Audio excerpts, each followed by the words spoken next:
अस्सलाम वालेकुम दोस्तों, आइए हमारे चैनल इंडियन मुस्लिम वॉइस में आप सभी का खैर मकदम है और मैं हूं मोहम्मद अखील।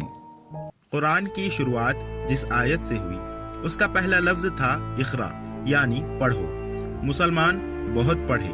जैसा कि हम तारीख उठाकर देखते हैं तो 700 ईस्वी से लेकर 1200 ईस्वी तक मुसलमानों ने तालीम के मैदान में वो मुकाम हासिल किया जो कोई दूसरे मजहब के लोग हासिल नहीं कर सके। अल खवारिज, इब्ने खल्दून, इब्ने सीना, जाबिर बिन हयान, इन सब ने दुनिया को एक नया इल्म दिया। इनकी लिखी हुई किताबों को आज भी यूरोप की बड़ी बड़ी यूनिवर्सिटियों में पढ़ाया जाता है। एक वक्त था जब लोग मुस्लिम देशों में साइंटिस्ट बनने, प्रोफेसर बनने जाया करते थे, लेकिन आज ये बातें अफसाना बनकर रह गई है। आज के दौर की सबसे अनपढ़ कौम वो है मुसलमान कौम। मुसलमान तालीम के मैदान में बहुत ही पीछे हैं। इस हालत के खुद मुसलमान ही जिम्मेदार हैं। पंचर की दुकान, कपड़े चप्पल की दुकान, ऑटो चलाना, छोटे छोटे कारोबार करना, बस इन्हीं कामों को मुसलमान अपनी तरक्की समझ रहे हैं।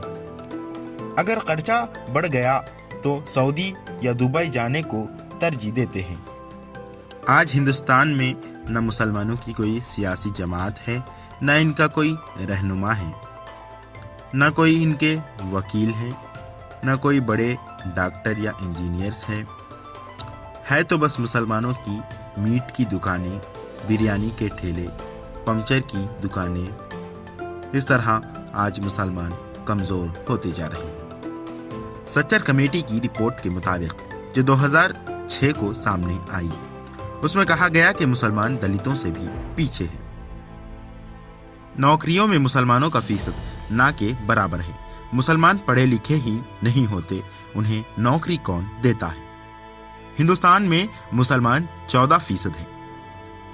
इतनी बड़ी आबादी रहने के बावजूद भी तालीम के मैदान में, नौकरियों के मैदान में पीछे होने की वजह, एक तो खुद मुसलमान हैं और दूसरा कांग्रेस।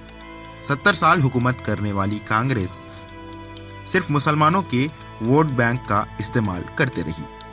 कांग्रेस मुसलमानों के साथ हमेशा हमदर्दी, मोहब्बत तो दिखाई, लेकिन उनकी कोई तरक्की के लिए कुछ भी इक़दाम नहीं की। कांग्रेस सरकार खुद नहीं चाहती थी कि मुसलमान पढ़े लिखे। कांग्रेस ने कभी विकास के नाम पर वोट हासिल नहीं किया, न कभी तालीम के नाम पर वोट हासिल किए, बल्कि मुसलमानों को डराकर मजहब के नाम पर वोट हासिल किए और भड़काकर वोट हासिल किए। आज देश को आज़ाद हुए 75 साल हो गए हैं, लेकिन मुसलमान कम्युनिटी फिर भी गुर्बत, मुफलिसी का शिकार है।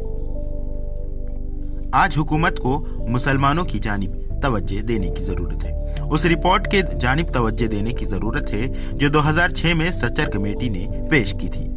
सच्चर कमेटी ने कहा था कि मुसलमान दलितों से भी बदतर हो गए हैं। अगर हमें आगे बढ़ना है तो फिर हमें पढ़ना होगा और हमें तालीम के मैदान में आगे आना होगा।